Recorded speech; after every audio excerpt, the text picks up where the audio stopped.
Bonjour à tous, bienvenue sur le plateau média Qu'est-ce que la mode en partenariat avec la revue Unmade et en direct du salon Impact Who's Next entièrement dédié à la mode responsable. Nous sommes invités par l'agence artistique La Cour Paris pour questionner la mode avec ceux qui la façonnent et réfléchir aux grands enjeux de la mode responsable aujourd'hui. Je suis Cécile Jeanne, fondatrice et rédactrice en chef de la revue Unmade et je suis accompagnée d'Elsie Pommier, fondatrice et animatrice du podcast Qu'est-ce que la mode. Pour cette thématique du jour consacrée au Made in France, on est ravis d'accueillir une nouvelle créatrice donc après Louise Marco, Adeline donc de la marque Ziliox. Bonjour Adeline. Bonjour. Est-ce que pour commencer, tu pourrais te présenter un peu plus précisément et présenter dans les grandes lignes la marque Ziliox? Oui, donc du coup, je m'appelle Adeline Ziliox. J'ai créé la marque Ziliox en septembre dernier, donc c'est vraiment la première collection de lancement, c'est tout frais, tout neuf. Pour cette collection se veut bio, éco-responsable, évidemment made in France. Et pour le style, on est plutôt sur du streetwear et de l'unisex. Voilà. Alors, première question, puis après on rentrera un petit peu plus dans le détail de ton processus de fabrication. Déjà, qu'est-ce que la mode pour toi ? La mode, pour moi, c'est une façon de s'exprimer. En fait, le vêtement, c'est notre seconde peau. Et en fait, c'est ce qu'on va montrer en premier quand on rentre en contact avec une personne. C'est le contact visuel. Et c'est ce qu'on va montrer. Ça va permettre effectivement d'avoir un premier point d'accroche visuellement avec l'autre et d'exprimer ses idées, ses aspirations, ses inspirations. Et pour moi, c'est vraiment une façon, c'est une forme d'expression artistique en réalité. Et il y a des gens, même s'ils pensent ne pas choisir, ils choisissent quand même au final le matin quand ils vont s'habiller. Bien sûr. Et comment tu es arrivée à faire de la mode ? Tu es styliste de formation ? Alors, je suis créateur modéliste, donc j'ai été diplômée en 2006. Et en réalité, même si la marque est toute fraîche, new, en fait, ça fait 14 ans que je fais ce métier, ça fait 14 ans que j'ai ma boîte et en fait j'ai une autre marque, Adeline Ziliox, et là on est plus positionné sur du couture et haut de gamme et uniquement féminin. Et toujours avec ces principes de Made in France, etc. Exactement. J'ai commencé comme ça en fait, j'avais mon petit atelier dans mon appartement, je confectionnais mes premières collections et au fur et à mesure je me suis constituée une clientèle, ça a grandi. J'ai eu une boutique pendant 8 ans aussi, avec mon atelier directement dedans. Donc les gens en fait pouvaient me voir travailler quand ils rentraient dans la boutique. Et voilà. Et en fait, comme beaucoup de monde, en fait, le Covid est passé par là et remise en question. Et je me suis dit, purée, j'ai envie d'ancrer encore plus mes valeurs dans mon travail. Et c'est pour ça que j'ai voulu créer cette collection streetwear, bio et unisex. Ça, c'était vraiment hyper important pour moi. Et ça veut dire quoi alors Made in France ? Parce que là, ça fait donc 14 ans que tu as pris cet engagement. Qu'est-ce que ça signifie pour toi ? Pour moi, c'est une valeur fondamentale. En fait, je suis créatrice, mais je suis aussi artisan d'art. Okay. Donc pour moi, ça coule dans mes veines, je ne peux pas faire autrement. Et en fait, c'est vrai qu'avant, je me questionnais pas trop par rapport au sourcing tissu. Donc j'allais chez des fournisseurs parisiens, mais je ne m'intéressais pas trop à l'origine du textile lui-même. Alors que là, justement sur la marque Ziliox, en fait, tout est réfléchi, en fait, tout est made in France, jusqu'au cordon, jusqu'à tout, quoi. En fait, il y a vraiment un travail de recherche, un travail de fond, en fait, que j'ai fait pendant quasiment 2 ans avant de lancer la marque, quoi.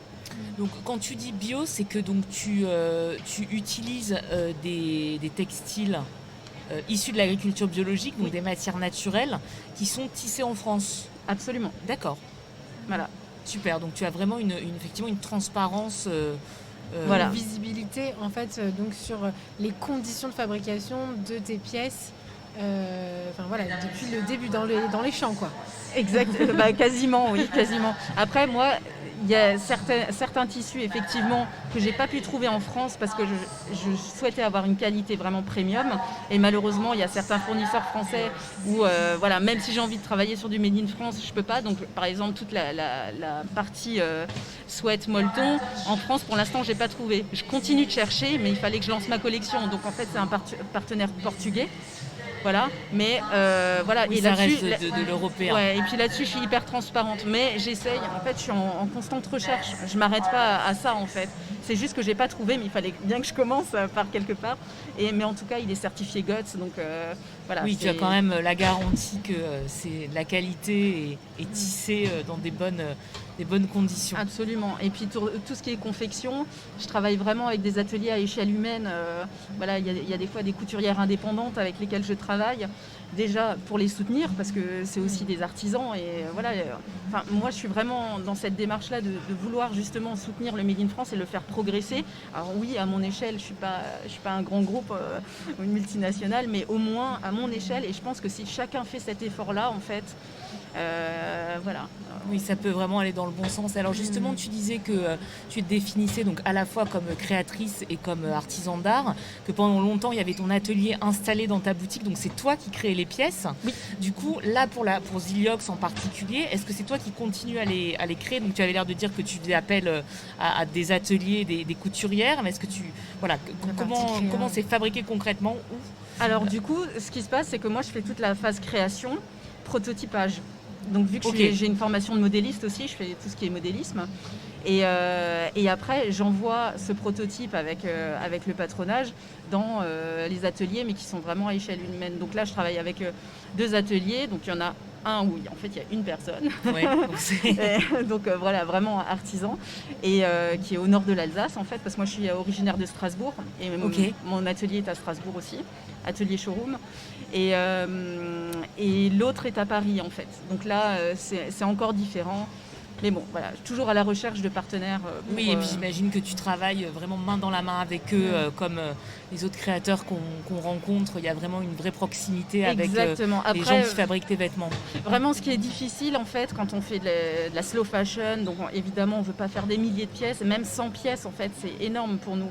Quand les ateliers nous demandent de faire fabriquer 100 pièces, il faut pouvoir déjà les financer, mais il faut aussi pouvoir ensuite les revendre, etc.